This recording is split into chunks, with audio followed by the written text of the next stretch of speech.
दोषपूर्ण रवैया मैं मानता हूं सरकार नीतीश कुमार को। नीतीश कुमार एक योग्य अगर मुख्यमंत्री हैं तो उनको छात्रों के बारे में सोचना चाहिए। आज आपको पता है इन लोगों का एडमिट कार्ड जारी हुआ है। आपको पता होना चाहिए कि गोपालगंज का कोई छात्र है तो उसका सेंटर कटिहार मिला है। उन्हें उनका कॉन्सेप्ट क्लियर है, उन्होंने अपनी चीज़ें क्लियर कर दी हैं। हम नॉर्मलाइजेशन ला रहे हैं, हम 5 पेपर बना रहे हैं, हम बिल्कुल भ्रष्टाचार की तरफ चीज़ें जा रहे हैं। तुम्हारी प्रशासनिक व्यवस्था सही नहीं है, तुमने बता दिया कि तुम फेल हो। नॉर्मलाइजेशन की प्रक्रिया जो है वो रोकना चाहिए, उसे 100% देखना जरूरी है, क्योंकि जो उत्तर प्रदेश में हुआ है बीपीएससी को ही फॉलो करना चाहिए। हमें ट्रांसपेरेंसी चाहिए। अगर हम एग्जाम देने इतनी दूर जा रहे हैं तो हमें ट्रांसपेरेंसी चाहिए। हमें बढ़ाया बताइए, अगर हम इतनी दूर जा रहे हैं उस पर भी हमें हमें क्लैरिफिकेशन नहीं है कि हमारा होगा कि नहीं होगा, क्योंकि नॉर्मलाइजेशन है, इसकी प्रक्रिया एकदम खुद ही इतनी विवादास्पद है। नॉर्मलाइजेशन की प्रक्रिया कुछ इतना विवाद है, इसमें कुछ क्लैरिफिकेशन ही नहीं है। तो नमस्कार दोस्तों, समाज की सच्चाई को लेकर एक मुहिम को सुलझाने के लिए हम आए हैं दिल्ली के मुखर्जी नगर इलाके में, जिसके करीब पड़ता है ये नेहरू विहार। और यहाँ पे देखते हैं कि लोगों का अपना सरकार से संबंधित उनकी क्या उम्मीदें हैं और क्या मांग है। यहाँ के लोग का कहना है कि बीपीएस सरकार से क्या कहते हैं, उनको नॉर्मलाइजेशन को रद्द करने की मांग है। आइए जानते हैं कुछ लोगों से और पूछते हैं कि उनका अपना क्या विचार है। लोगों की धरना प्रदर्शन से सरकार का उन पर कितना प्रभाव पड़ेगा, ये आप बता सकते हैं? प्रभाव कितना पड़ेगा? बहुत ज़्यादा पड़ेगा। प्रोपोर्शन पे डिपेंड करेगा, जैसे प्रोपोर्शन पे डिपेंड करेगा। हम जितनी बड़ी संख्या में आएंगे, हम रोड पे आएंगे, जिस तरह से हमने पीसीएस में किया, यूपी पीसीएस में, वैसे ही प्रभाव पड़ेगा। प्रभाव तो अब देखो, उनका कॉन्सेप्ट क्लियर है, उन्होंने अपनी चीज़ें क्लियर कर दी हैं। हम नॉर्मलाइजेशन ला रहे हैं, हम 5 पेपर बना रहे हैं, हम बिल्कुल भ्रष्टाचार की तरफ चीज़ें जा रहे हैं। तुम्हारी प्रशासनिक व्यवस्था सही नहीं है, तुमने बता दिया कि तुम फेल हो। हम फेल नहीं है, हमें जस्टिस चाहिए। तो आप लोग सरकार को कमजोर करने के लिए कितने हद तक जा सकते हैं? हम कमजोर नहीं कर रहे हैं, हम सिर्फ अपनी बात रख रहे हैं। जिंदा रहना है तो आप कितने आगे तक जा सकते हैं? कैसा जंगलाजी में तो लश्कर नहीं देखे जाते। एक जन आंदोलन समुद्र ऊपर पड़ा है लड़कों का। कैसे छात्र एक साथ एक यूनिट में खड़े हैं। जब तक अपनी अपारदर्शिता, दूरदर्शिता जो होनी चाहिए, वो बीपीएससी की जो कमी है, सबसे बड़ी उसकी कमी है कि वो स्पष्टीकरण नहीं दिया है कि अभी तक कि नॉर्मलाइजेशन होगा कि नहीं होगा। याद होगा कि वो 5 पेपर छपवा रहा है, 5 पेपर की खबर आई है आज अखबार में। एडमिट कार्ड भी जारी हो गया। एडमिट कार्ड जारी करने के पीछे सिर्फ एक कारण है कि बच्चों का आंदोलन तोड़ दे, वो कमजोर कर दो। क्या कमजोर होगा? जो लाखों छात्र वहाँ पर अभी इस टाइम धरना प्रदर्शन। सबसे बड़ी बात कि अभी जो मैं देखा कि पटना में हमारे जो मित्र हैं, लाठीचार्ज हुआ है, कई को चोटें आई हैं, हॉस्पिटल्स गए हैं। वो अहिंसात्मक आंदोलन कर रहे हैं और पुलिस हिंसात्मक रवैया अपना रही है। सवाल इस बात का है कि अगर आपने हिंसात्मक तरीका से रोकने का प्रयास किया एक अहिंसात्मक आंदोलन को, तो कहीं ना कहीं फिर बच्चे महात्मा गांधी के साथ साथ भगत सिंह को ही फॉलो करेंगे। बिल्कुल। अभी हमारा सरकार को ये चीजें पता होती हैं कि छात्र सड़क पर आ जाएंगे, इसके बावजूद भी ऐसा कदम क्यों? देखिए, मैं तो सबसे बड़ा दोषपूर्ण रवैया मैं मानता हूं सरकार नीतीश कुमार को। नीतीश कुमार एक योग्य अगर मुख्यमंत्री हैं तो उनको छात्रों के बारे में सोचना चाहिए। आज आपको पता है इन लोगों का एडमिट कार्ड जारी हुआ है। आपको पता होना चाहिए कि गोपालगंज का कोई छात्र है तो उसका सेंटर कटिहार मिला है। और अगर किसी को अगर ज्योग्राफिकल मैप पता हो तो इस बात का अंदाजा होगा कि कितना दूर है गोपालगंज से कटिहार जाना। तो काफी अगर किसी को पूर्णिया सेंटर है तो उसको मोतिहारी मिला है। अगर किसी का पटना सेंटर है तो उसे किशनगंज आपने भेजा है। तो कहीं ना कोई दिल्ली का बच्चा है, कोई मधुबनी का बच्चा है तो उसे गोपालगंज भेजा है आपने। तो क्यों सेंटर सेम डिस्ट्रिक्ट में नहीं हो? इन लोगों को तो शर्म आनी चाहिए। मनु भाई परमार जी, परमार मनु भाई नाम है ना, मनु भाई जी को तो ये सोचना चाहिए कि इनके पहले अतुल शर्मा ना, अतुल प्रसाद ने जो काम किया वहाँ बीपीएससी के चेयरपर्सन ने दिखाया तो दम। सबका सेंटर उसके प्रमंडल में हुआ करता था। अगर दिल्ली का कोई बच्चा जा रहा है तो लड़कियां जा रही हैं तो उसका सेंटर पटना मिलता था। आज आपने तमाशा बना के रख दिया।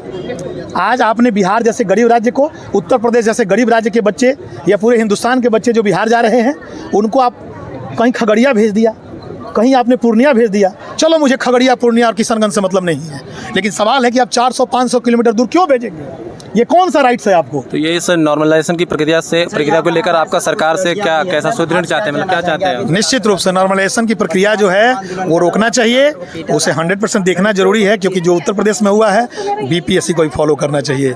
तो उत्तर प्रदेश में होने के बाद भी बिहार सरकार ने ऐसा कदम फिर क्यों उठाया? बिहार सरकार से ज़्यादा मतलब है कि बीपीएससी में सुधार हो, क्योंकि सारा खेल सुधार चाहते हैं। मैं सुधार नहीं चाहता हूँ, सुधार अभी हो, आज जारी करे शाम तक और बताया कि नॉर्मलाइजेशन का पद्धति हम नहीं लाएंगे। अच्छा, आपका कहना है कि आज शाम तक वो नोटिस जारी करें। सूचना नोटिस जारी करें, वो बहुत जरूरी है। आंदोलन होगा, वो बहुत जरूरी है। पटना से लेकर दिल्ली तक, वरना आप इससे आगे भी जा सकते हैं। अभी तो शुरुआत हुआ है, ये आगाज है, अभी अंजाम बाकी है। तो अंजाम आपका ये कहाँ तक जा सकता है? ये अभी बहुत तक आगे जाएगा, जब तक उसको नहीं करेंगे, नॉर्मलाइजेशन को खत्म नहीं करेंगे। क्या आप ये केंद्र सरकार से भी मांग करेंगे? केंद्र सरकार से ज़्यादा जरूरी है कि हमारा बिहार सरकार देखे। नीतीश कुमार को पहले नीतीश सरकार को सोचना चाहिए, क्योंकि राज्य का मामला है, सेंट्रल का मामला नहीं है। अगर यूपीएससी होता तो हम लोग यूपीएससी का भी दांत खट्टा किए थे 2014 आप किए थे। हमने मोदी सरकार को भी हिला दिया था सीसैट मूवमेंट 14 में आपने किया था। तो वो जो हमने 2014 में जो काम किया था वो हम अभी भी कर सकते हैं। बस ये है कि शांतिपूर्ण आंदोलन है अभी, लेकिन अगर ये लोग ठीक ठाक नहीं किया, अगर इन लोगों ने सुधार नहीं किया, तो निश्चित रूप से हम लोग बड़ा बदलाव करेंगे। तो आप एक बार सिस्टम में खराबी है या फिर? देखिए, सबसे बड़ी बात है कि बीपीएससी को छोटे छोटे चीज़ों में अदूरदर्शिता नहीं बरतना चाहिए, अपारदर्शिता नहीं बरतनी चाहिए। उसकी अपारदर्शिता ही हमारे लिए खतरनाक है। छात्रों के साथ अभी तक तुमने ये भी नहीं क्लियर किए हो कि सेंटर स्कूल कौन है। आपने जिला तो दे दिया है, लेकिन जिला में नहीं बताया कहाँ मिलेगा। मैंने अभी तो दूर भेज देते, 100 किलोमीटर, 60 किलोमीटर, 50 किलोमीटर रेंज। यही उनको डर है कि बच्चों के साथ दिक्कत होगी। एक बड़ी सुंदर जानकारी देता हूँ, अभी बताया भी था मैंने। मान लो किसी का छपरा सेंटर है जी, ये कैसे तय होगा कि छपरा ही सेंटर है उसका मुख्यालय में? हो सकता है उसको सोनपुर भेज दे, दिघवारा भेज दे। मान लो किसी का पश्चिमी चंपारण, पूर्वी चंपारण सेंटर है, तो हो सकता है कि उसको पूर्वी चंपारण न भेज के उसको बगहा भेज दे। कैसे फिर बच्चे जाएंगे वहाँ? पटना सेंटर है, दानापुर भेज दे, बख्तियारपुर भेज दे। छात्रों के सेंटर को भी लेके आपको दिक्कत? निश्चित मुझे छात्रों के सेंटर से भी दिक्कत है, लेकिन सबसे ज़्यादा दिक्कत मुझे नॉर्मलाइजेशन से है, क्योंकि नॉर्मलाइजेशन जो है डकवर्थ लुईस का सिस्टम है।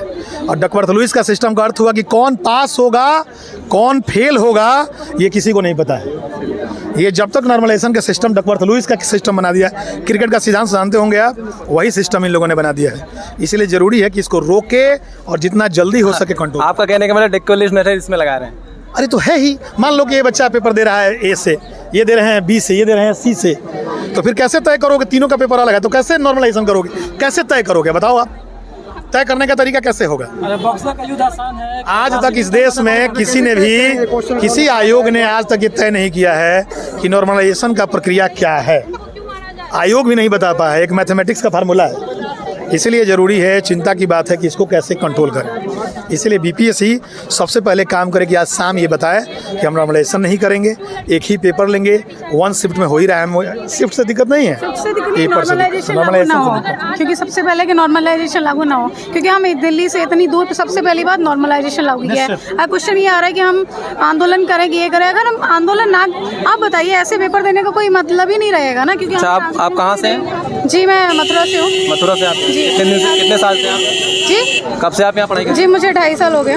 अभी फिलहाल आप क्या कर रही हैं? जी फिलहाल मैं यूपीपीएससी तो इस पर आपका क्या विचार है, आप क्या कहना चाहते हैं? जी सर, इस पर आप क्या कहना चाहते हैं? सर इस पर मेरा कि नॉर्मलाइजेशन लागू ना हो। हमें ट्रांसपेरेंसी चाहिए। अगर हम एग्जाम देने इतनी दूर जा रहे हैं तो हमें ट्रांसपेरेंसी चाहिए कि नॉर्मलाइजेशन लागू ना हो। इतनी दूर हम जा रहे हैं, इतने हजारों किलोमीटर दूर जा रहे हैं। कटिहार की मेरी फ्रेंड है, उसका परिवार में पढ़ा है। बताइए, अगर हम इतनी दूर जा रहे हैं उस पर भी हमें यही हमें क्लैरिफिकेशन नहीं है कि हमारा होगा कि नहीं होगा, क्योंकि नॉर्मलाइजेशन है, इसकी प्रक्रिया ही एकदम खुद ही इतनी विवादास्पद है। नॉर्मलाइजेशन की प्रक्रिया कुछ इतना विवाद है, इसमें कुछ क्लैरिफिकेशन ही नहीं है। तो ये सब जानने के बाद भी सरकार ने तो एडमिट कार्ड वगैरह भी इशू करा दिया है, तो मतलब सर ऐसे सरकार के एडमिट कार्ड जारी करने से ये नहीं कि हम एग्जाम देने जाएंगे, क्योंकि हमारे एग्जाम देने का कोई फायदा ही नहीं होगा ना। नॉर्मलाइजेशन से हमें पता ही नहीं चलेगा कि हमारा प्री क्वालिफाई हो रहा है कि नहीं हो रहा है। तो आपके हिसाब से सरकार को वापस लेने का प्रस्ताव? इसको जब तक सरकार इसको वापस नहीं लेगी, हमारे एग्जाम देने का कोई मतलब नहीं है। तो हम अपने आंदोलन पे यूं ही तटस्थ रहेंगे, हम आंदोलन यूं ही कंटिन्यू रखेंगे। ठीक है, ठीक है, आपका बहुत बहुत धन्यवाद।